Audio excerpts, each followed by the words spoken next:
అదే ప్రెగ్నెన్సీలో ముందుకు వెళ్ళే కొద్దీ 4th month, 5th month, 6th month ఈ టైంలో కూడా ఏంటంటే అందరు కింద నుంచి లాగేసినట్టుంది అని చెప్పి పెయిన్గా ఉంది అంటూ ఉంటారనమాట.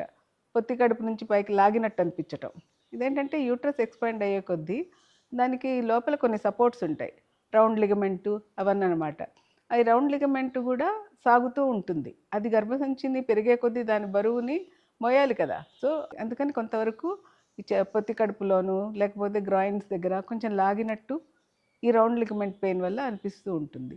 కొంతమందికి ఏంటంటే ఎసిడిటీ ప్రెగ్నెన్సీలో కొంచెం కడుపు దగ్గర పై భాగంలో ఈ భాగంలో పిట్ ఆఫ్ ద స్టమక్ అంటాం కదా, అక్కడ నొప్పి వస్తూ ఉంటుంది.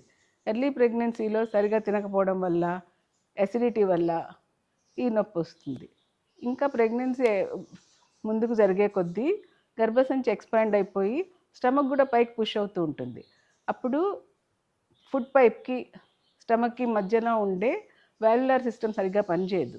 స్టమక్లో నుంచి అసిడిక్ కంటెంట్స్ వెనక్కి వెళ్ళిపోవడం, పై వరకు రావడము, తేపులు వచ్చాయి అంటారు కదా, అట్లా వెనక్కి వచ్చి ఇక్కడ నుంచి ఇక్కడ వరకు బర్నింగ్ పెయిన్ అనిపిస్తూ ఉంటుంది అనమాట.